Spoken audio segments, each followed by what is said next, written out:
It's time for HawgSports Live from HawgSports.com, a division of 24/7 Sports, presented by Crain Automotive. The Crain Team's got 'em. Visit them online at CrainTeam.com. And now with the latest breaking updates on HawgSports, here's Trey Biddy. What's up, everybody? Trey Biddy with HawgSports.com, HAWGsports.com, and good Monday to you as we remember the life, legacy, and sacrifice of Dr. Martin Luther King Jr. Arkansas Razorbacks wrapping up the transfer portal. There still is actually an avenue for them to add more players, even though I've got them at 88.67 scholarships used right now. We'll talk about that avenue, I guess, and we'll talk about everybody that they've added so far, how the position groups look, even a mock depth chart that I put together. We're going to talk to Goodson as well to talk a little bit about Razorback basketball, answer your questions at the end of the show. All that and more on today's episode of Hog Sports Live.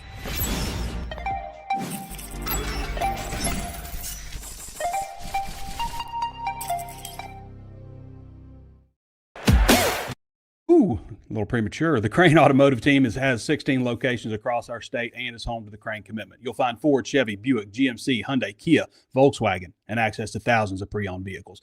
Vehicles for every lifestyle and every budget. Even if you're not in the market for a vehicle, the Crain Team Service Centers offer the latest in vehicle diagnostic technology and certified technicians to take care of your vehicle, get you back on the road. Check them out at CrainTeam.com. Hog Sports Live is driven by the Crain Automotive Team. Woo!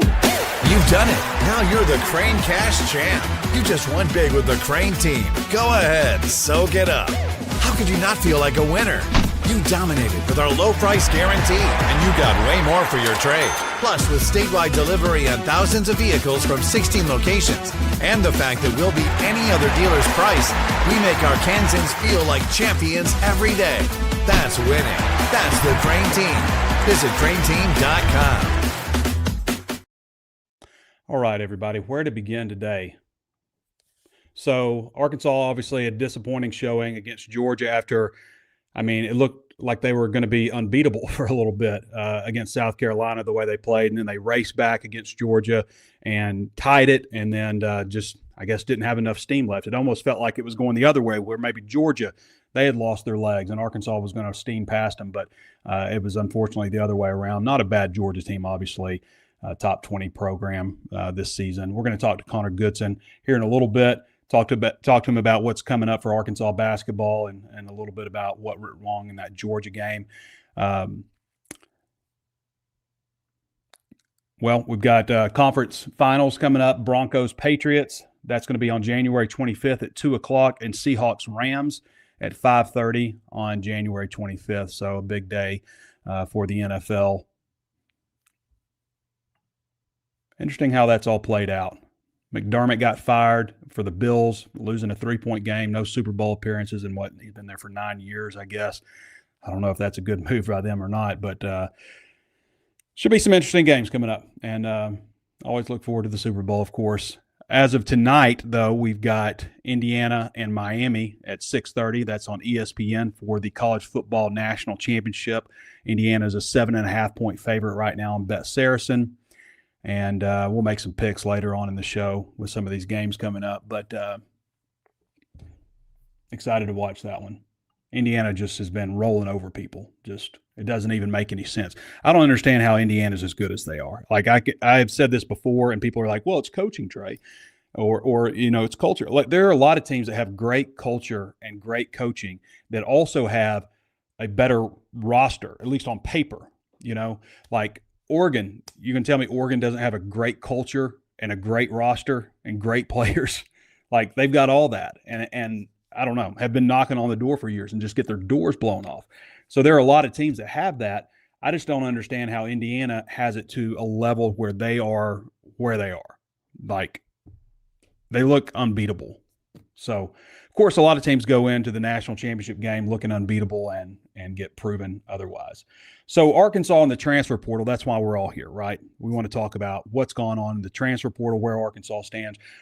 I'm not a big fan of transfer portal rankings personally. It's not that we don't work hard at it at 24/7. It's just that there are thousands upon thousands of players that enter the transfer portal. I just think it's very difficult to evaluate with any amount of team that you have and get it get it right. Arkansas is 27th on the 24/7 Sports Transfer Portal rankings.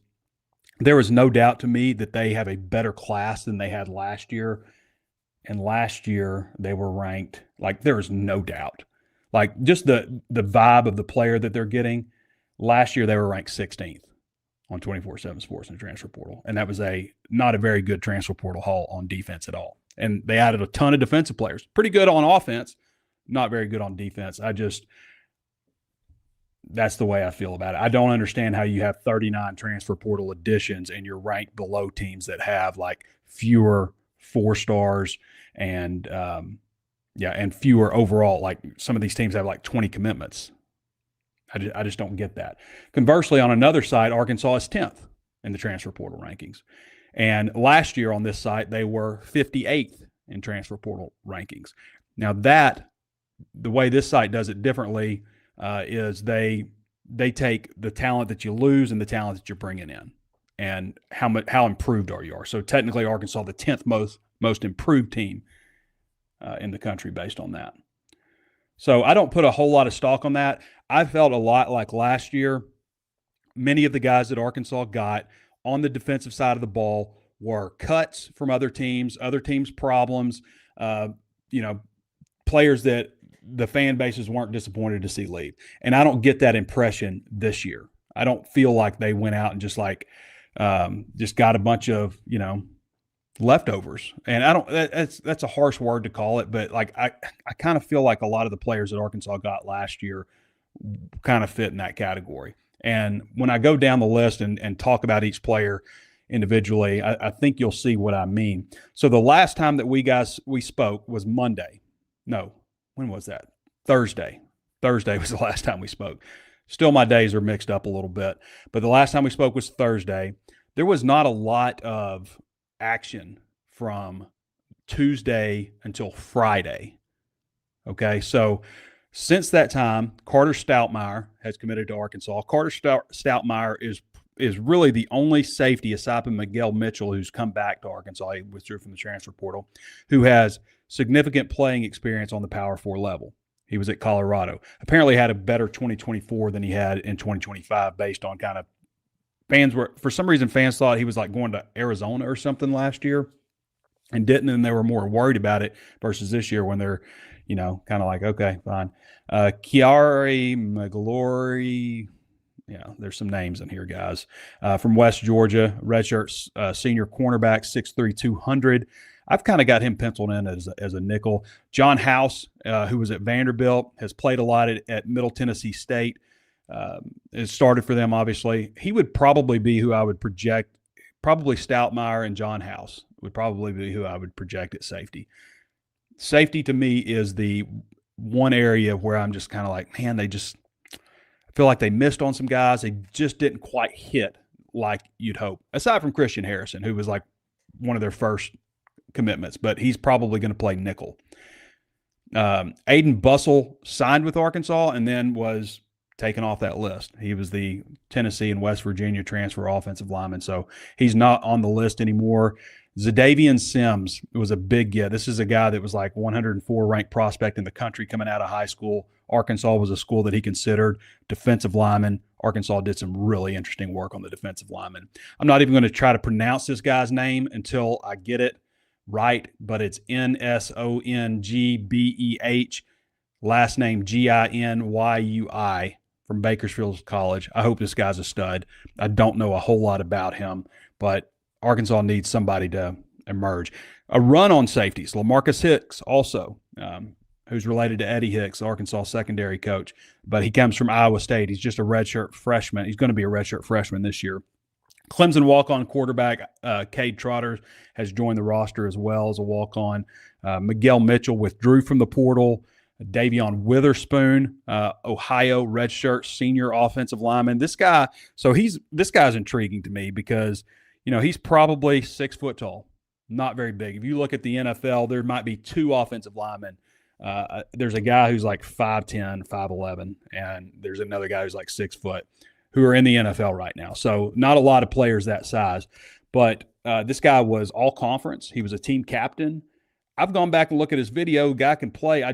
if he doesn't get overwhelmed from a size standpoint on this level. But he's actually fairly well regarded as a transfer addition for Arkansas.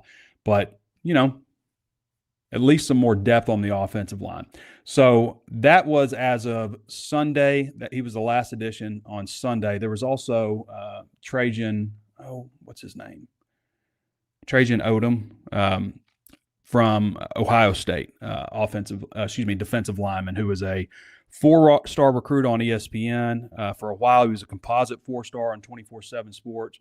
But I really am anxious to talk about what the job that they have done on the defensive line to this point. I've been real impressed with that so far.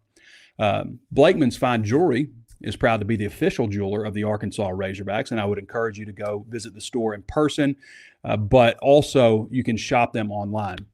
Visit them in person at 3202 Pinnacle Hills Parkway in Rogers, Arkansas, 72758, or shop them online where you can book an appointment. You can purchase items there, and they do delivery, which is really great. But it has been a Northwest Arkansas staple, and I think it's the finest jewelry store in the state of Arkansas and in the region, at least the ones that I've been to and people I talk to, and I've got family members in the jewelry business also. Built on tradition since 1987, Blakeman's has been Northwest Arkansas's trusted destination for exceptional jewelry and personalized service.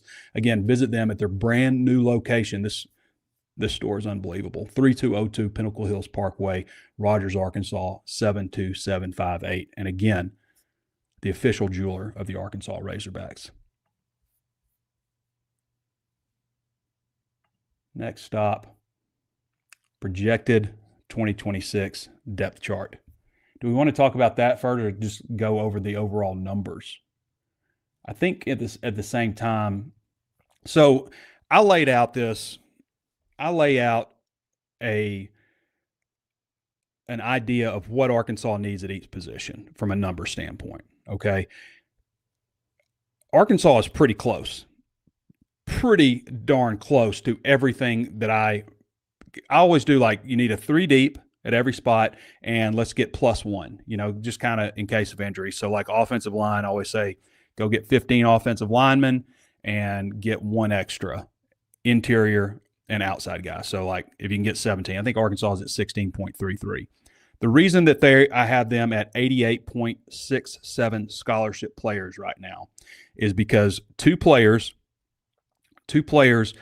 are on a third of a scholarship each, and another player, Zach Haber, entered the transfer portal. So 3 players split a scholarship 3 ways, and 2 are left. So they're technically at 88.67, 90 players on some form of scholarship, just to make things a little extra confusing.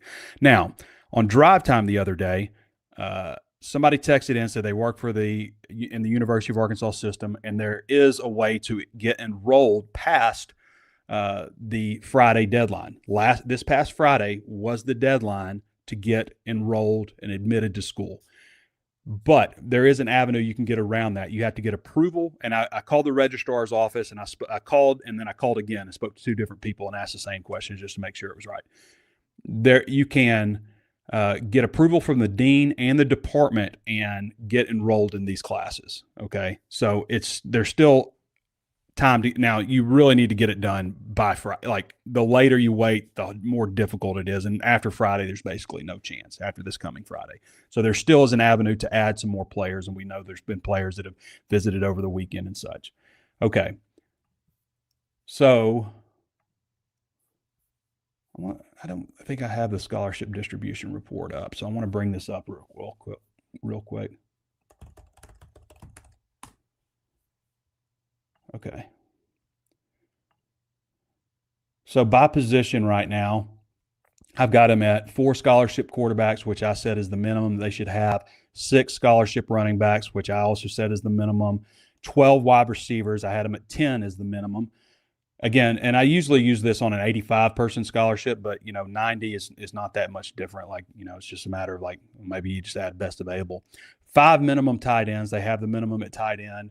I had them at 15 is the very minimum at offensive line. I'd really like to see them at 17, but they have 15.33 offensive linemen. At the same time, like, it's with offensive line, like, it's not as important just to get them in and develop them, over years. Like you can get young players out of the portal and develop them that way.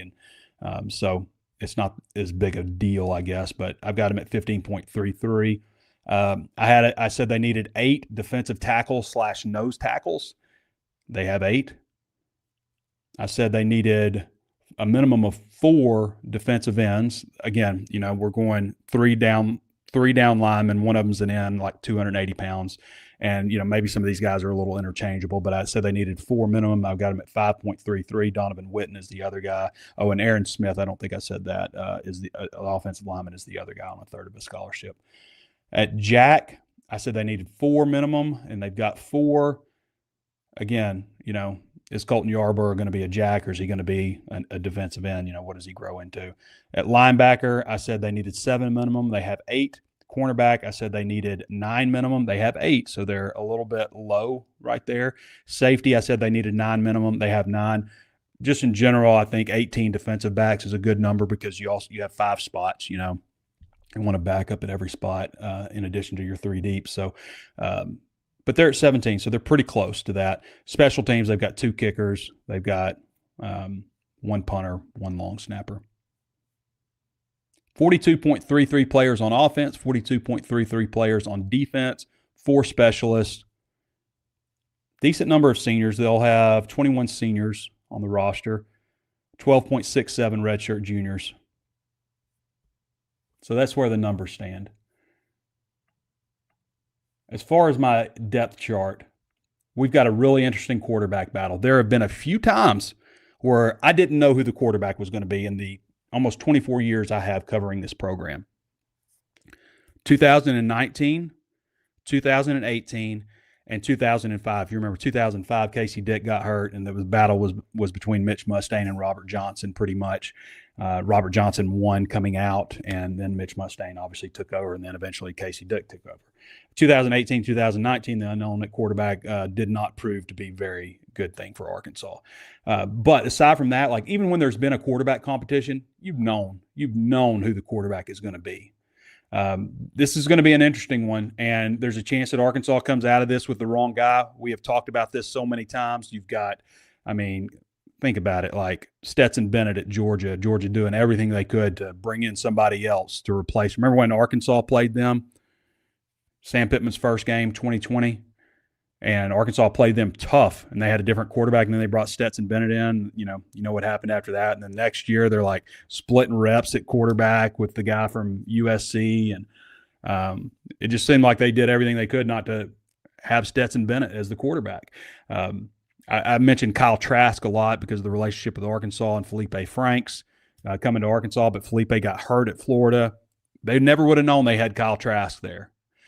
Austin Simmons turns his ankle against Kentucky, and who comes in? Trinidad Chambliss against Arkansas. He was going to be a gadget quarterback. You never would have known about Trinidad Chambliss. And if you want to take it to the pro level, Drew Bledsoe getting hurt. Tom Brady is his backup. Time after time, we see these quarterback battles, and they end up starting the wrong quarterback. Think about all the times there wasn't an injury, and they started the wrong quarterback and had no idea, So it's going to be an interesting battle. You've also got Braden Fuller, who comes from Anglo State. Hank Hendricks. I think Hank Hendricks had come on board officially at this time, but Hank Hendricks was in the 2027 class the number 9 ranked quarterback prospect in the country. Reclassified. Obviously, that ranking drops when you reclass. Actually, his ranking drops significantly. A little too much, in my opinion. But there is evidence out there to show that, maybe it's not the best thing to reclassify. Not 100%, but there is evidence out there. Running back, Braylon Russell, Jasper Parker, Sutton Smith. Okay, those are likely to be your top 3. Now, Terry Hodges was a 4-star recruit. The past staff was really high on Cam Settles also. But Jasper Parker, you really need him to live up to his billing as a top 10 running back recruit in the country on some services. Braylon Russell was obviously very highly regarded. Braylon Russell, you just need more consistency. Maybe he needs more carries. I think he could drop a little bit more weight. He's 238. Remember, he was 250-something, 238. I think he could drop a little bit more weight and be more effective, maybe stay healthier. But they need him to stay healthy throughout the season. They need those two guys to be studs. And Sutton Smith, he's more of like a 10, 12 carry a game type of guy, but he can break off big runs, as we saw. He did it against Arkansas. Wide receiver, could be so many different combinations. So you've got Jaylen Brown and C.J. Brown coming back. Both of those guys started games for Arkansas. Jaylen Brown was a starter until he was injured. Ismail Cisse, who had the ligament damage in his wrist and missed the whole season, that was in August during weight training, I believe. But Ismail Cisse was starting at wide receiver in the spring. And that's before Jaylen Brown came on board. But he was starting in the spring and then obviously missed all of fall camp. So he's a guy to watch there. You've got Jelani Watkins. So this is going to be difficult for people, and it's already difficult for me. But Jelani Watkins and Jamari Hawkins, right? Exactly. Jelani Watkins was at LSU.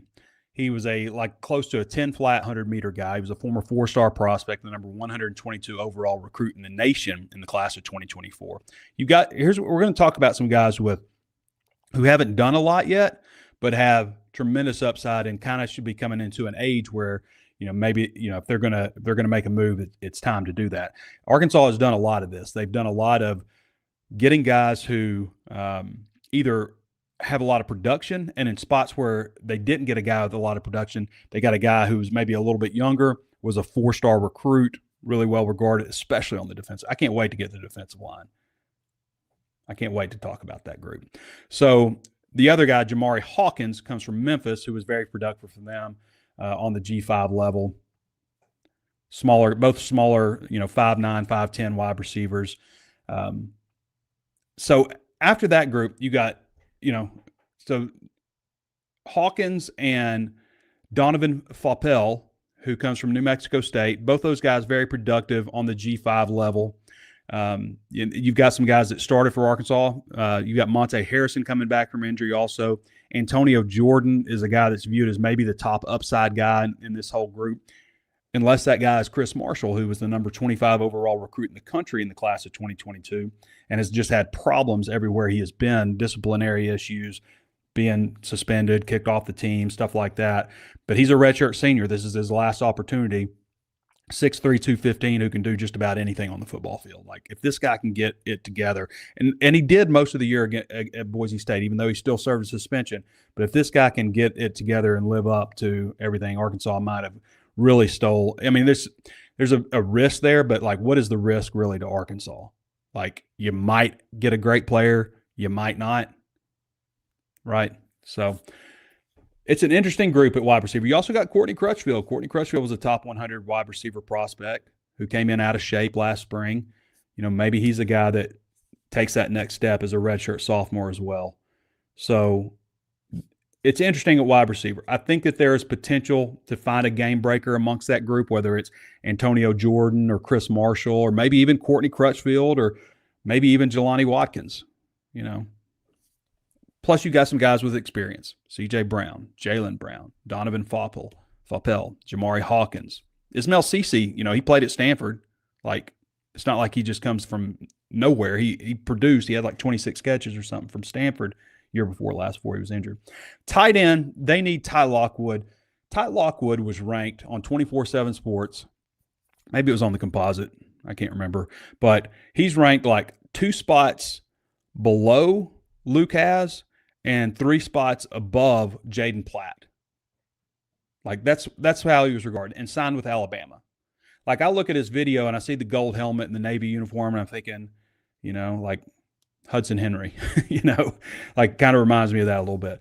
But if he could live up to close to where he is as a recruit, then they'll be in good shape at tight end. If he doesn't, I'm a little bit concerned about this group because Jaden Platt's a good player. He started 11 to 12 games last year. He should be taking a nice step forward going into his redshirt junior year. But you really need to feel good about a couple of tight ends. They've also got Matt Adcock, who only had 12 catches last year, but 3 of them went for touchdowns. Gavin Garrettson, who'll be a redshirt freshman this coming year. Big kid at 6'7". But, man, if Ty Lockwood and Jaden Platt, if you can get a good tandem with that and Lockwood lives up to where, he was ranked as a recruit, that would be big. But Jaden Platt didn't live up where he was as a recruit until really last year, So Left tackle, offensive line in general, you could do a lot of stuff. And I've played around with it a little bit, okay? So I've got Bryant Williams, number 8 ranked transfer portal prospect in the country, really big get for Arkansas, a guy that a lot of SEC teams wanted, starting at left tackle, 6'7", 335, okay? He's probably – Corey Robinson was a good left tackle for Arkansas last year. I thought he was a really nice addition for them. Williams, based on his size and everything, probably a better pro prospect, probably looked at, a little bit more favorably there. Terrence Robertson, one of the more interesting stories, played at OBU, ton of offers. Another guy that a ton of SEC schools wanted. 6'6", 310. I've got him penciled in as a backup right now. He could be the backup at left tackle and right tackle. Usually it's going to be like, even though you do a depth chart and you're like, well, this is the backup right tackle and this is the backup left tackle. Usually the backup left tackle is also the backup right tackle. Go both ways. Same way with interior positions. Usually left guard, right guard, center, a lot of times will be the same guy. Not always with center, but a lot of times. But Robertson is a guy that is an adventure. There's a lot of people that think this guy is a one-year starter. Like once he gets things down and gets comfortable, starts for a year, and then he's off to the NFL. Like there's people that talk like that about this guy behind the scenes, scouts and stuff. Adam Hawks is also an intriguing guy. Comes over from Oregon State, started some games there as a redshirt freshman. But I have him listed as third team, but I don't know a whole lot about him. Like who knows what he might do. I've put Davion Witherspoon, at the starting left guard. I'm anxious to see how he looks at 6 foot 303. He's definitely undersized. There have been undersized, short offensive linemen that have gone on and had success and even made it to the NFL. It doesn't happen a lot. I watched this guy play against West Virginia, okay? I focused on him against West Virginia, and he gave them a really hard time. They ran behind him a lot. And again, that's, not maybe SEC, but it's still notable opponent. And they beat West Virginia also in that game. I think Cash Courtney is probably your top swing guy, unless it's Davion Witherspoon. I keep calling him Witherspoon. Davion Witherspoon. He could end up being the swing guy at all the interior spots if Malachi Breland is the starting left guard. Malachi Breland started the last 2 years at Memphis at left guard, 6'5", 340. But I've got Malachi Breland at right tackle right now. I'm just having some fun with it, moving things around. The important thing is to get your best 5 out there. Who are my best 5? Who are my starting tackles? Who's my starting center? And then next best guys go at guard, as long as your tackles, have the right size and everything. That's at least was Sam Pittman's philosophy, Eric Mateos' philosophy. I imagine that's the philosophy of a lot of offensive line coaches. So Caden Kittler returns as your starting center. I've got Cash Courtney as your backup center, your backup right guard, your backup left guard. Again, depending on what Witherspoon ends up doing, and Malachi Breland. I got Malachi Breland at my starting right tackle, but I'm not going to count out Kavian Broussard. I'm not counting out him, and I'm not going to count out Terrence Robertson as a potential starter either. Competition. I think they have done good work.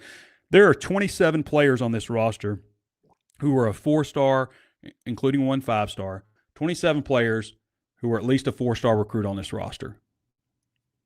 There's not a single offensive lineman who is a 4-star. But this is also the group that I feel like they did some really good work with. I think that this has a chance to be as good, maybe even better than last year's offensive line. The last year's offensive line, I don't know if it gets as much credit for. I thought that they did a really good job. I thought Mateos did a really good job. I would not have minded seeing him retained. The offensive line coaches they brought in have good reputation and stuff. But I think that they did a good job overall building this offensive line. And I think that there is a chance for actual competition, which is important. And they had that last year too. The year before that, they didn't. The year before that, it was just like, okay, this guy's transfer, he's starting. This guy's transfer, he's starting. Braun's starting. Just like, this wasn't any competition, wasn't any depth, wasn't any future in terms of the depth on the offensive line. No future starters anyway. All right, so that's how I feel about it. I've got Connor Goodson waiting, and Connor, I'm going to bring you on in just a minute. I'm going to finish this up with the defense. Okay. I got the thumbs up with him. But Connor's coming on in just a minute. Defense. I'm on a roll, right? Let me make sure we're going on Twitter here. We are. Okay. All right. So defense. I'll lose my spot. I lost my spot. Hold on. There we go. All right. Defense. So you got, okay, this is the defensive line is the most intriguing position. And this is what's wild if you think about it. So if you include the jack position, which, obviously we talked about going to a hybrid odd front, and, you'd include the jack in that, who's your edge guy. So those 4 positions, if you include those 4 positions, there are 7 defensive linemen on this roster who are 4-star recruits. 7 guys, not 7, but because you also got Quincy Rhodes. Quincy Rhodes was a 4-star recruit. Charlie Collins was a 4-star recruit. So now you're getting up to, 9 guys who were 4-star recruits on this roster. That's pretty impressive. For what you would consider the most important position group on the defense, 9 former 4-star recruits, not bad. 7 of those guys were brought in by Ryan Silverfield's staff. In the 6 years that Sam Pittman was at Arkansas, in the 6 classes that they brought in 10 guys who were 4-star. And I mean 4-star recruits by at least one recruiting service, okay? There were 10 guys in the 6 years at Sam Pittman who were 4-star recruits. Most of the guys were only on one service, not composite, not industry, but one guy, one recruiting service. Most of these guys that Arkansas has on the roster right now work on multiple sources, multiple recruiting outlets had them as 4-stars. So I think that's notable. Most of these guys have not done anything. Most of them haven't done anything yet. But they're also coming into an age where it's time for them to pop. You're getting to be where you're a third-year player, you're a redshirt sophomore. Now's the time. And if you think about it, Quincy Rhodes, last year was his 3rd year. Last year he popped. He was a backup. Why did he not play much before? Well, he's behind Landon Jackson. Same thing with a lot of these guys. Trajan Odom, who's going to be a redshirt sophomore from Ohio State. You don't think he was playing behind guys that were similarly ranked or higher ranked than he was, who are older? Absolutely. Carlin Jones at USC, playing behind older, very highly ranked guys also. Going to be a redshirt sophomore. Zadavian Sims, 6'3", 305. Former 4-star recruit, I think number 104 prospect in the country. This is also a more recent addition. At Oregon, think he was playing behind some really highly regarded guys? Yeah. Hunter Osborne, Virginia, a little older, redshirt junior. He was a key player for them as a junior. They had 2 guys in front of him who were multi-year starters, including one guy who was a 5-year starter. Hunter Osborne started his career at Alabama, again, a former 4-star recruit. So there's a lot of guys like that. And by the way, I left out, this is important to note, but Caleb Bell was a 4-star also. So what is that? 10 and Reginald Vaughn on one recruiting service, each of those guys. 11. So 11 guys on the defensive line and at Jack who were 4-star recruits in at least one recruiting service. All right, so as far as depth goes, I've got Quincy Rhodes and Trajan Odom at defensive end. Now, Odom played primarily defensive tackle in a 4-man front in high school. I just have him at end just to I'm trying to get the best possible players, in my 2 deep. So he may not play end. I think he's quick enough off the ball to possibly do that. 6'3", 295. Again, the end, we're talking about a guy who's, 275, 285, something like that. Okay. Quincy Rhodes, 6'6", 275. Again, it's a 4-eye. In the base defense, it's going to be a 4-eye, so, lined up more inside, bigger body guy. So that's who I've got. And I've also got Caleb Bell over at defensive end, 6'3", 287. He may have added weight, but he's also quick off the ball, what I noticed from him last year. Trent Sellers, Keandre Johnson, 2 others who were also in that freshman class last year. To watch there. Nose tackle, they don't have that 320-plus guy. They really wanted the kid from Florida. They didn't get him. but I think Carlin Jones or Zadavian Sims, probably one of those guys. Reginald Vaughn, who was in that class last year also and was a 4-star on one recruiting service. So one of those guys at nose tackle, again, they could end up at defensive tackle, but I've just got him penciled in as a 0 tech.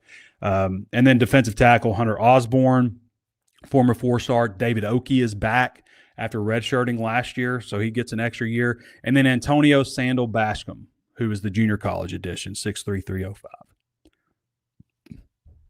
There is depth. There's numbers here. There's potential. There's a lot of potential. The key word isn't so much potential, but a lot.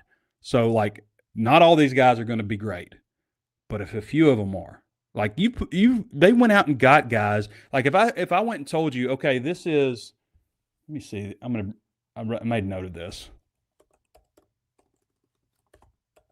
Quantitative, qualitative, Arkansas. Here we are. So I wrote this article, and I made this point on the defensive line. If I can find it. Okay. So, yeah. So think about it like this. It's 2023, and Danny West reports that Arkansas just landed a commitment from the number 184 recruit in the nation, Quincy Rhodes. Later, he tells you Arkansas just landed the number 168 recruit in the nation, Hunter Osborne. 2 defensive line additions. Okay, that's a pretty good 2023. 2, maybe not a lot of depth, but two really highly regarded guys. The next year, 2024, they're going to follow it up with the best defensive line recruiting class on paper in program history. You're going to get the number 65 recruit in the nation in Charlie Collins, the number 105 recruit in the nation in Jamonte Waller, the number 112 recruit in the nation in Zadavian Sims, and the number 216 recruit in the nation in Carlin Jones. Since then, since I wrote this, they added, well, this would be for 2025. Okay, so we would fast forward to 2025, and you'd get, Caleb Bell and, those guys, Trajan Odom, so on and so forth. Anyway, that 2024 class followed up by the 2023 class would look pretty solid. Like if you looked at it like that, and then you've retained them basically, and now it's time for them to shine. Like, I mean, it's one way of looking at it. Maybe that's spin a little bit. I think that they have added so many guys that, you don't get to be the number 112, 104 recruit in the nation unless you have this body type and this film from high school that's like, man, this guy could be an animal. Like from there, yeah, it's what you do with it. It's mental, what's your work ethic like, all that kind of stuff. Some guys, plenty of guys who have been highly ranked in the past haven't fanned out. I mean, that's football. It's not an exact science in these recruiting rankings. But you get enough of them, you would expect that, a guy here or there. So, and these guys are not somebody's cuts. They're not somebody like, like in a lot of cases, it's like, for, let's see, Trajan Odom, for example, like they return 3 junior starters on the defensive line, all guys who started last year for them, so there's, situations like that. Carlin, Jones at USC return a lot of starters. Same deal with Oregon. Jamonte Waller is an intriguing one because Waller was banged up in 2024. Okay. He played as a freshman for them. This is the guy who was the number 105 recruit in the country, played as a true freshman for him, was injured. In the offseason, they had a coaching change. They brought in a new guy to his position. He wasn't able to go through spring. They had some other really highly regarded guys, including the starter at that spot who's going to be drafted in the first 2 rounds, and his younger brother, who's really talented too. And he just kind of got lost in the shuffle. Arkansas found him. Charlie Collins is back at that jack position. I think he's a good fit for that spot, maybe better than what they had last year. And then Steven Souls, who had 3.5 sacks, tied for the lead at Kentucky last year, a little bit smaller at 6'2", 235, but a guy that had some production in the SEC. That's your jack. Mike linebacker. Mike is linebacker overall is interesting. I really like the Kamori House edition. Okay, as the will linebacker, I've always been a fan of Bradley Shaw. So getting those two guys back, you've got Wyatt Simmons back, and then I think Phoenix Jackson is a sneaky good addition out of Fresno. Is that a Fresno? Is that right? And then transferred to Washington State, and then ran into some eligibility issue with them. Anyway, Arkansas gained him, but it's a guy that's played a lot of football. Jeremy Evanson's a former 4-star recruit who hasn't really played like it. He's going to be a senior this year. Ben Bogle was a key player for West Virginia, was a All-American before that when he was on the division, was the FCS level. And then Jaquan Swift from Howard, I don't know a whole lot. But, if you – Bradley Shaw, Wyatt Simmons, Kamori House, Phoenix Jackson, Ben Bogle, just those guys alone. I mean, you've got some guys that – are capable linebackers. Shaw probably has and House probably have the most star power who would, be your starters. But, and Wyatt Simmons, you'd hope that he'd come on to his own. Safety, I feel, I talked about that a little bit. I won't go into too much depth, but I would probably project Carter Stoutmeyer as one of your safeties. I thought at 5'11", 210, he's more of a boundary, but he's actually played field for them, was single high a lot. Miguel Mitchell or John House, so a little bit of concern at safety, I think, from a star power standpoint. Christian Harrison, Tyler Scott are my two nickels. I don't know if Tyler Scott's going to be nickel. I just got him penciled in there. Scott was an interesting one. Scott was committed to Arkansas State. His recruitment blew up. He got offers from everybody. Like, everybody offered him. Ended up at Auburn, and then I think he might have got banged up there, but he ended up transferring to Georgia State. Like, very random, and now he's at Arkansas. So maybe a guy with a lot of potential there, former really highly regarded recruit. Christian Harrison has a ton of experience. Now, maybe there's a scenario where Christian Harrison ends up at safety.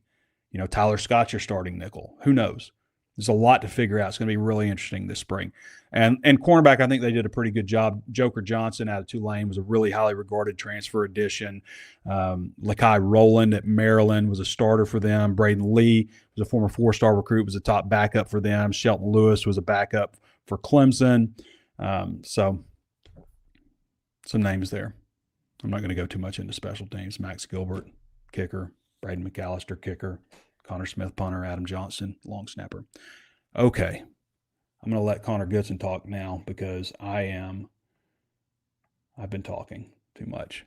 I'd like to tell you about our buddies over at Ozarks Go. If you are lacking fast, reliable internet, or you just need to sign up for internet, I strongly recommend Ozarks Go. Been with these guys for 4 years. It's just consistent. It just works. Like, that's the thing that I can say about Ozarks Go above anything else. Ozarks Go just works. It works consistently. Northwest Arkansas, parts of Oklahoma, I think north of the tunnel. And when you talk to them, you'll talk to a local person because it's a local company. They'll know the area that you're talking about. But you can go online to ozarksgo.net/hog, see if they're available in your area, or if you'd rather talk to somebody, 479-684-4900. Several different tiers of internet. And, yeah, great, reliable service. What more could you ask for, Connor Goodson? It being in your area? Yeah, I wish it was down here, man. Yeah. So, Connor, a disappointing showing from the basketball team after we were talking about them like they were unbeatable after the South Carolina game. And they got down so fast, so quick in Georgia, which, I wonder if Georgia, when they, put that court on, they were like – we may have messed up with this court. That gray, ashy kind of color. It's just loud. What are they doing? Anyway, Georgia's got a good basketball team, though. Yeah. I don't know if they have a team that's good enough to jump out on Arkansas like they did. And then, of course, Arkansas stormed back and just didn't have enough gas in the tank at the end. Yeah, I mean, props to Arkansas for coming back and tying it and giving themselves chances to win down the stretch. But it's just frustrating that they keep putting themselves in those positions. Like we saw against Houston, they get down 40-19. They run out of gas trying to come back and make that a game. They're never able to really get over the hump. Auburn, same thing. They dig themselves in such a big hole that, they just kind of let go of the rope. Georgia, same thing. When they go away from Bud Walton Arena, they're susceptible to just, not coming out with the same energy, the intensity, the focus. I mean, some of those turnovers early on just really, really, irk me. It's just guys that aren't really the focus just isn't there. The energy level's not there. The reason that Arkansas was able to come back was because Billy Richmond comes in and he's nothing but energy. So he comes in and he really kind of sparks the rest of the guys, and they're able to kind of whittle it down to a couple of possessions and ride that wave to momentum. They tie the game, but then you just see they're gassed at the end. And there's some frustrating things about, I think that Malik Ewan needs to play a lot more. Nick Pringle. I think back to that sequence where he blocks the shot, grabs the rebound, and then he's just holding the ball out here, just carelessly. The guy who misses the shot comes behind and pokes it free, and then ends up knocking down a deep three to make it 75-70. And from that point on, it was just pretty much game over. Some of those little things just irk me, and you can't really call yourself a championship contender when you come out and have these performances away from home. Back at home coming up. I hope Arkansas isn't one of those teams that's just like dominant at home and just can't get it done on the road. We've seen some instances. Obviously, they beat Ole Miss, but that was an interesting game, I think, because you're playing in a arena that's not full because everybody's at the football game. But a couple of home games coming up. You got Vanderbilt tomorrow night. That's an 8:00 game, the late game again. And then you come back home for a night game against LSU at 7:30. That ought to be really exciting. Have you had a chance to look at Vanderbilt, and do you have any thoughts on LSU? Yeah, I watched a little bit of Vanderbilt's game against Florida the other day before Arkansas and Georgia. I really like what Mark Byington is doing there. He's in his second season. Trey, do you know where Mark Byington coached before Vanderbilt? No. He was at James Madison with Kurt Signetti. Oh, is that right? Yeah. So he was. Oh, I did know that. I saw that. Yeah, I saw something on that the other day. Yeah. Yeah. So something's in the water up there at JMU, but no, really good basketball coach, really good basketball team. I think that they were a little bit on fraud watch early on in the season because they didn't really play a ton of elite competition early in the season. They didn't have that blue chip win. They get into SEC play, and now they're kind of they take their lumps at Texas, lose to a really good Florida team last week, so they're going to be hungry. And I think that Arkansas, the one thing that really, really scares me is that Vanderbilt has some snipers. They have Tyler Tanner, their guard, capable of going off at any given moment. And then they have some really good depth pieces who are guys that I think just really fit what they want to do. You look at Tyler Nickel, their forward, he's shooting like 46% from three on 7 attempts a game. If I'm him, I'm licking my chops after some of the defensive effort on closeouts and stuff that Arkansas was given the last 2 weekends against Georgia and Auburn. So, you look at a guy like Trevin Brazile who didn't have a single foul, was just kind of floating on the perimeter the other day. You look at him, maybe come out, play a little bit more aggressive, maybe take it to Tyler Nickel a little bit, get him off his game. They just really have to slow down. The guards have to be better against Tyler Tanner. A lot of headaches will be presented by Vanderbilt to Arkansas tomorrow night, but if Arkansas can play like they have in Bud Walton and kind of ride the wave of that crowd, and it's a packed place, I think that Arkansas can really have their chances to win. What can you say about Super Sid? He's one of Arkansas's all-time greats and still cares about the little guys.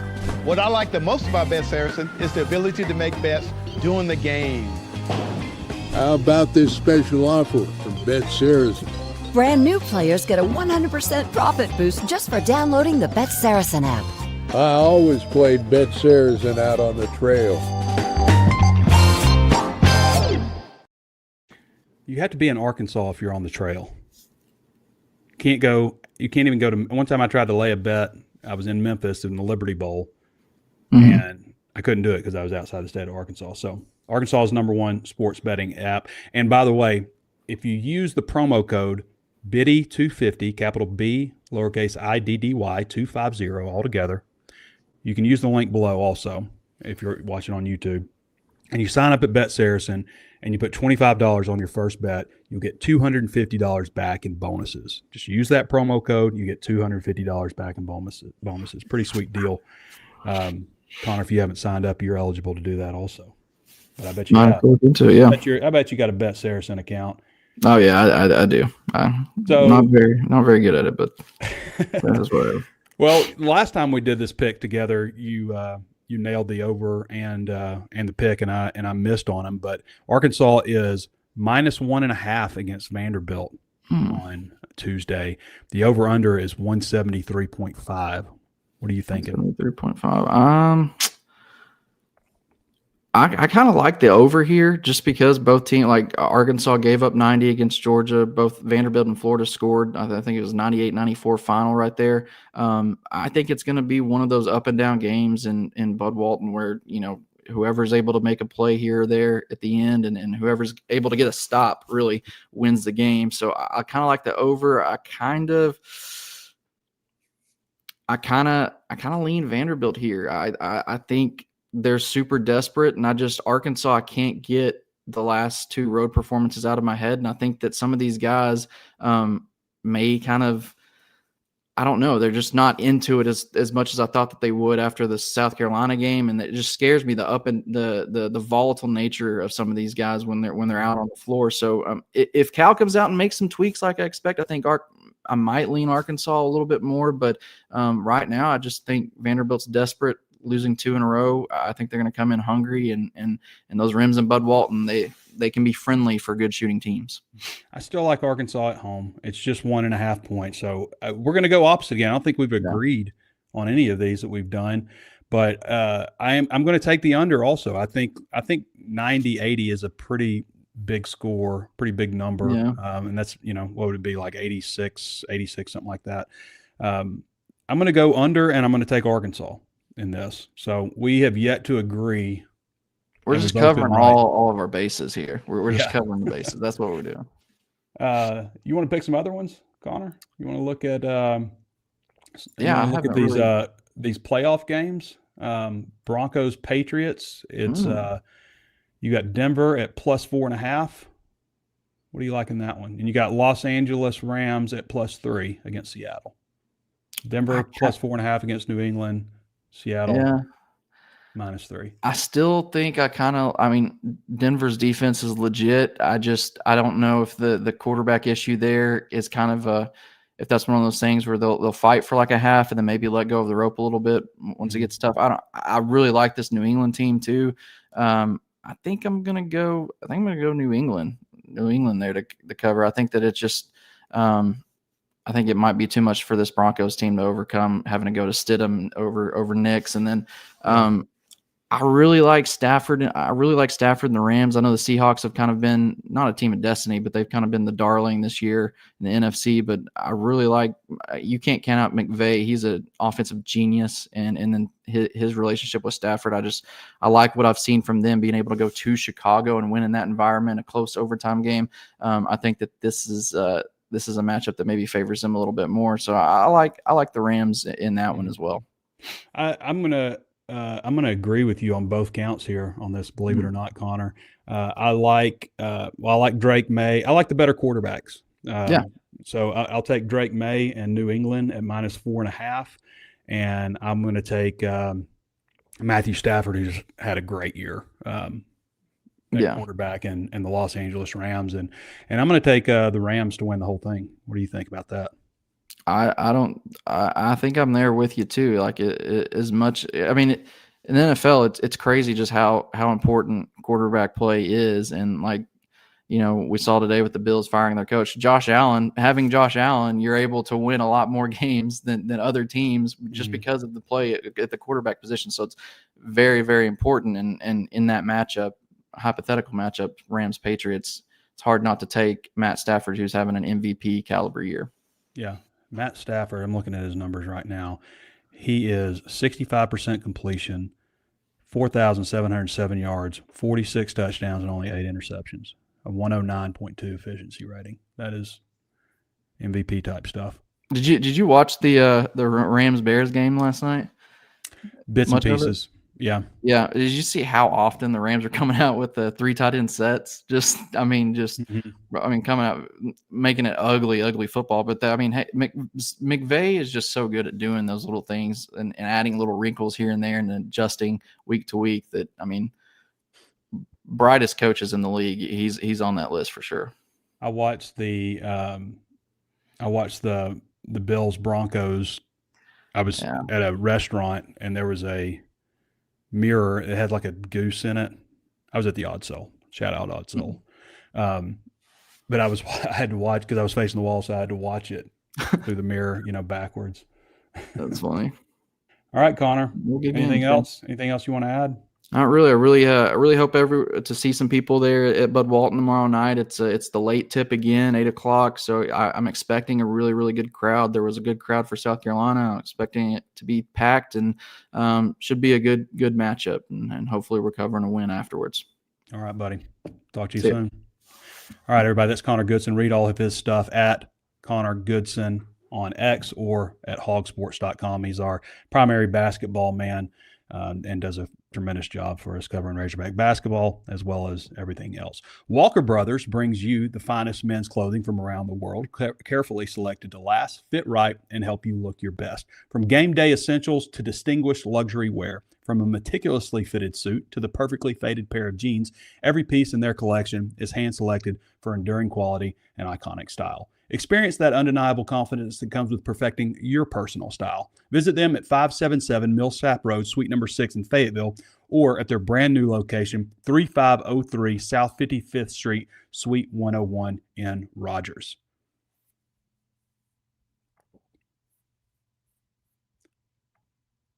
Questions? Time for questions. I can feel it in my throat a little bit. We got the flu over here. I'm on Tamiflu right now. Danny West's whole house went down except for him because he's locked away in his office. But during that whole portal cycle, Danny's not only having to take care of his family, which obviously you take care of your family, but a little extra with the kids being home and all that kind of stuff, covering everything. Danny did an outstanding job. For anybody that doesn't have a membership at HawgSports, like the way that Danny covered the transfer portal, and I'm there for support, and obviously, and I'm interested because roster building is one of my favorite things. But impressive stuff and just a relentless work ethic. Sometimes you got to tell Danny to back off, which is a good thing. Like you'd rather tell somebody to back off and ease up versus you got to pick it up, ZHog17 says, how many Red Bulls does Danny drink away? Don't think he got a wink of sleep or nookie for the last few weeks. Yeah, I don't know if Danny's a Red Bull guy or not. I'm not I've had a Red Bull and vodka a few times. I'm not a big, if I'm in the evening, I don't do caffeine or energy drinks or anything like that. I'm pretty sensitive when it comes to drugs in the system. So I don't really take any medication other than vitamins and stuff. But I bet I have had less than 10 total in my entire life energy drinks. Less than 10. But also I've probably taken less than 10 naps during the day in my life. I don't feel like I need that kind of stuff. I don't know, personally. I don't know if it's great for you. Maybe it is. I don't know. I haven't really looked into it. WPS Silverfield 87 says, who's the breakout player of the year? Last year it's Danny Soili. Was Danny Soili the breakout player of the year? I think he was maybe a little bit better than people thought, but it wasn't outstanding. I would say Quincy Rhodes was the breakout player for Arkansas on defense. Breakout player on offense, Mike Washington. I would definitely say Mike Washington was breakout on offense. Breakout player this year.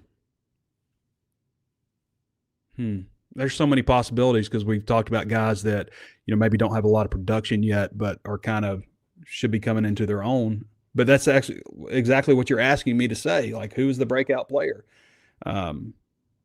Zadavian Sims, maybe?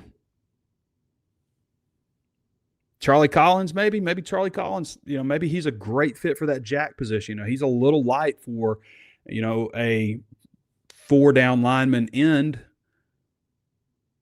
Maybe he's a better fit for the jack. Maybe Waller, Javonte Waller. He could be he's a very highly regarded guy. I'm thinking the guys that are I just named off the former number 112 and number 104 ranked recruits in the country, didn't I? So I'm not breaking out too far. But I could see one of those guys, one of those defensive linemen being a breakout type of player.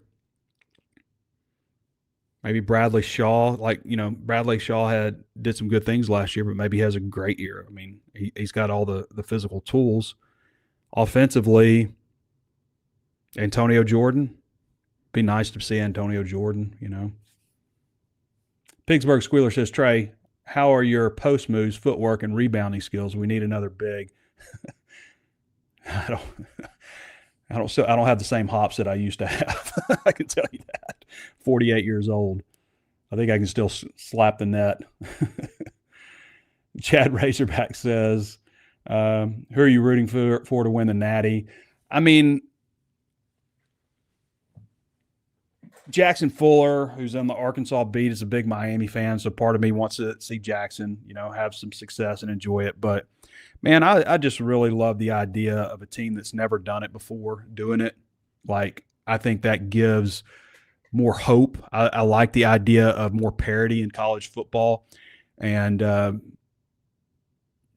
I'm pulling for Indiana.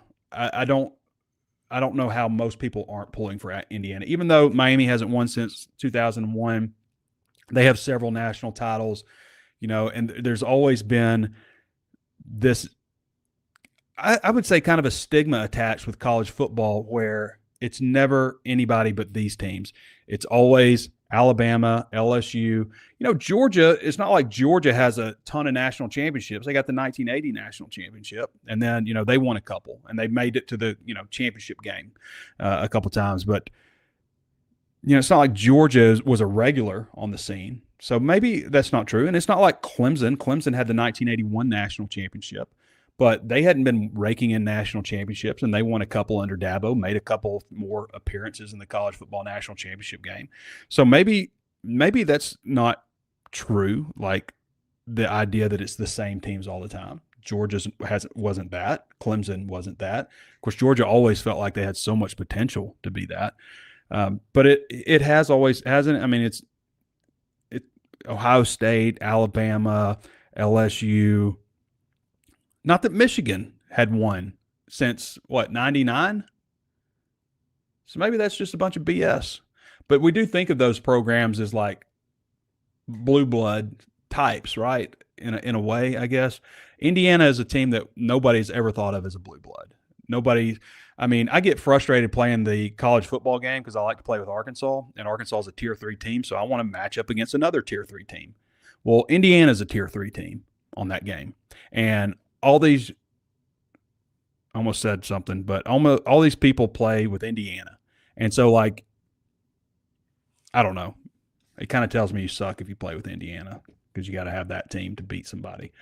But anyway, yeah, I'm pulling for Indiana. Long story short. I don't even know how I got off on that tangent. C. Martin 16, what's your favorite Razorback moment that you were able to witness? I love the miracle on Markham. So I was 5 or 6 rows up in the stands, maybe 7. I can't remember, but it was obviously War Memorial. And I remember the catch, and I couldn't see it. And one of the reasons I couldn't see it is because everybody was leaning over the rail, and it went it was like a wave of people leaning over the rail because one person leans over the rail and the next person behind them can't see, and the next person can't see. And it was just like a wave came all the way to me. And when we realized that DeCorey Birmingham had caught that, I remember looking down, and my buddy Josh Jones, his dad, Mike Jones, I was sitting in their seats, and Mike Jones was crying when it happened. And I started crying, and we're all hugging and stuff. It was a great, fun, emotional moment. So that miracle in Markham definitely stands up there. Otherwise, I don't know that one. I mean, there's so many, like I'm running through my head and there's a lot of great moments, a lot of like big late wins and stuff like that. The 99 game in Fayetteville against Tennessee where I was a student and rushing the field. I've told this story plenty of times, but if you hadn't heard it, like there's so much pressure coming behind, and I just explode out of the stands, like over by the steps onto the field, and my momentum, I can't stop myself. And the flag girls had laid out the flags. Okay, if you've never touched one of the flags that the flag girls have, at least back then, they're like plastic, hollow, almost like PVC, but it's like it's thinner. Okay. And they had them all laid out, and my momentum's taking me to the flags, and I am out of control, and I'm trying to step between the flags, but I step on every one of them. And it looks like if you just like turned and looked at me, you'd be like, this guy's just dancing on the flags, crushing them. And I'm just like slow stepping, and I can feel them crushing under my feet. And one of the flag girls screaming at me, and she's going, "You a-hole!" And I'm still running with momentum. I'm like, I'm sorry. Anyway, I'll tell you this also. When the upright, like now they just like come down, but back then, we tear them down. And I was up under the uprights when it broke, the one in the north end zone. When an upright breaks, it sounds like almost like the baseball bats used to sound before they, redid them in college. Bing! It's a ping, ping, loud and sudden. So those two stand out. Obviously, there's plenty of other ones. The 2010 game against LSU was really fun too, because I'd heard the Sugar Bowl guys, the two guys standing beside me, and I heard them talking about the crowd and everything, and basically deciding that Arkansas was going to the Sugar Bowl, having that conversation while I was, down there on the field level. That was really cool too. Ohio Hog says, what game stats will indicate the defensive line has been significantly upgraded? Quarterback hurries, sacks, run defense. I would just say yardage overall. I would say how the yardage totals are impacted, period. Hurries are important, obviously. I mean, all those are important numbers. Run defense is always something I look at. Like sometimes pass yardage doesn't really tell the whole story. Like if I see a defense and like, oh, they're really low run defense, that to me is really hard to do, like stop a team from running the ball. And to me, that's a bigger indicator, because sometimes you run into a situation where a team's so far behind because they're getting beat that they're throwing the ball, and so maybe like quarterback passing efficiency would tell a better story than just passing yards. But run defense to me is always a big one. How impactful from a win-loss perspective is the play of our quarterback next year? How does below average, average, and above average quarterback play impact the one? I mean, every team that's in the Super Bowl has a good quarterback, or in the conference championship games. The two teams that are in the college football playoff, every team that made the college football playoff all has great quarterback play. So it's imperative that they have great. But you can't have good quarterback play without good offensive line. Everybody knows that. I'm not telling most of you guys stuff you don't know. Like, we all watch football. We're all into this, right? Everybody knows this kind of stuff. I always point to that Justin Fields video on ESPN. They're breaking down the poisonous pocket in the pocket at Ohio State. Look at him go from one progression to the next, just first, second, third, fourth, fifth. Look at the poise. And I'm just going 1006, 1007. He's got all day to throw, no pressure whatsoever. Of course, he looks very poised in the pocket. Got to have a great offensive line. Dan Hawk 912 said Indiana went with production over potential. Looks like Arkansas went with potential over production. Was that because of money? I don't know. I mean, I think there are a lot of different strategies. People will tell you all the time, well, it's obvious that recruiting through the high school ranks versus recruiting through the transfer portal yields better success. And they'll point to Georgia and Ohio State and Alabama. Of course, those teams have always been able to bring talent in through the high school ranks. Arkansas is not able to do that. Ole Miss is a great example of a team that did it through the portal, right? I think there are more ways to skin a cat. Yes, it would be great to go out and get guys that were super highly productive, but when you do that, you better have $40 million. Like if you're going to be a team that goes out and gets guys that started for other teams, basically tamper and pluck them off somebody else's roster and bring them to your roster, you better have $40 million.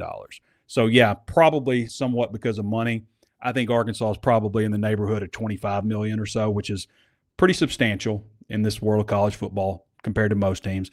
It's not compared to Texas A&M, some of those schools.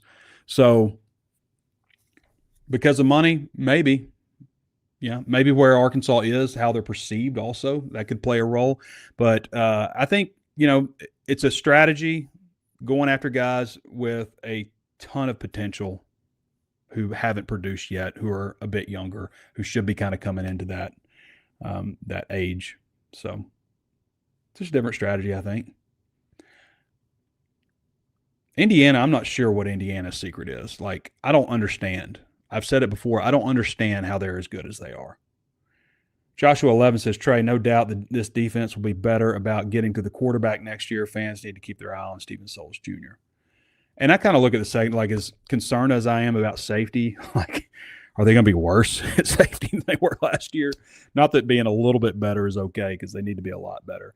It's a tough schedule. Guys, like, I've talked about the personnel stuff. All that's one part of it. It's very important that you have the Jimmies and the Joes. I've said this before. I said it on the last show. You got to have coaching, got to have culture, you got to have in-game decision-making, got to have a little luck along the way. And that's not just with Arkansas, but the opponents they play. They need Utah to take a big step backwards with their coaching change. Stuff like that.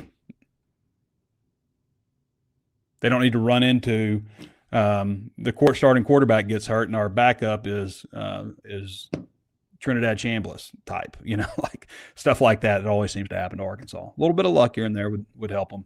It's a very tough schedule. Like, even though, like, when I'm going down the schedule and like talking about the different personnel they have, like, there are so many other factors that are going to play a role. Every other team has built their roster through the transfer portal. They have money as well. Now it comes into, coaching. Largely, how you put this team together, how they mesh, how they care. Whiskey Drunk says, the roster is set. Give me your over-under win total for 2026. Don't give us typical 10-win prediction. It's been a long time since I've given a 10-win prediction. I can tell you that. You know that, Keith. So I will say 5.5. 5. I want to see them in the spring, I want to see what they've got in the spring. But, and, a lot of things like the coaching staff also. But I'll say 5.5. Is that what I said last year? Posh Jate says, what are your thoughts on stadium expansion to 90,000? It would bring more revenue and create a hustle. Well, you got to fill out what they have now. They're not doing that. I wouldn't be opposed to filling in that gap just from my own OCD, but you can't expand that stadium to 90,000. Not yet. I mean, the stadium expansion happens every what? How often does that happen? They did it in, when was the upper deck added in Fayetteville? I feel like that was probably around 80-something, was it? 80-something. And then you added the second upper deck and the north end zone in 2001-ish. Is that about right? 2001, 2002? And then you added south end zone, sorry. The upper deck on the east side and the south club seating was 2002-ish, 2001-ish, something like that. And then the north end zone would have been 2018, 2019 when that was completed. So feels like about every 20 years or so they do something. Hog Vader says, T. Diddy T. Diddy. That used to be cool. It's not anymore. How would you rank this portal class to previous years? I think it's a better portal class overall than last year because I think they hit defense better, retained some key spots on offense, but also added to it. Last year was a good offensive portal class. Big surprise, you got better offensive coaches. The defensive portal class last year was absolutely terrible. It was not good. Not only that, but like David Oakey's your best defensive line addition, and he doesn't play all season because of injury. I think he probably redshirted himself. Ken Talley was a guy that cost pretty good bit of money and didn't really even play at all. I think about that defensive line portal class, and it was just not good. The linebackers they brought in, Andrew Harris, what was that other guy's name from Utah or Utah State guy? But neither of those guys played. Neither of those guys helped them. The secondary was atrocious. Julian Neal was average SEC player. He wasn't good or great. Kenai Walker started off really strong and then just was not good at all. It just wasn't a good class. It was not one guy after another were not good additions for them as far as being quality SEC players. And it kind of felt like that when they were getting them, but, and we were real concerned on the defensive line. They just did not get enough players on the defensive line, and that's where it all started. Really, they had one guy last year in Quincy Rhodes who was better than the guy he was lining up against. Other guys you might have been just as good, but in most cases you were not as good as the guy you were lining up against. Cam Ball, I think he just dealt with a lot of injuries and stuff. Cam Ball was a good Razorback, but he didn't have a great season last year compared to seasons he had in previous years. Okie dokie. That's the show today. Check out our friends over at Back Nine Golf. I think they're opening this week, by the way. Where is Back Nine? Let me tell you how to get a hold of that.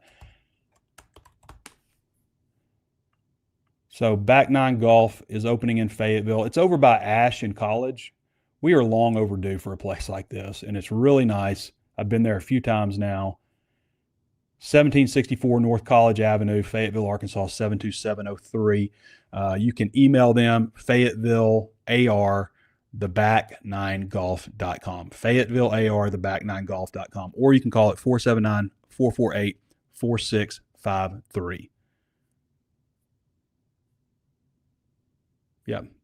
Theback9golf.com, and you can select Fayetteville. You can see all the information right there. All right, check them out. All right, appreciate Connor Goodson for hopping on. Appreciate all of you guys. Thanks for following all of our portal content. There's still an opportunity that they could add a couple more. SEC teams are trying to get 90. That's the number. It's not 105. They're aiming about 90 guys. So, but I appreciate everybody following our portal information. As we've tracked this whole thing, doing the roster building stuff, it's one of my favorite things to do is build rosters and see how that's done. So appreciate all you guys for joining and for watching the show as well. Thanks to Connor Goodson for hopping on. That's it. That's the show today. All right, everybody. We'll be back with you guys on Thursday, and we'll be talking about who won the national championship and who won between Arkansas and Vanderbilt and coming up game against LSU, all that good stuff. This has been Trey Biddy with HawgSports.com. We'll catch you next time.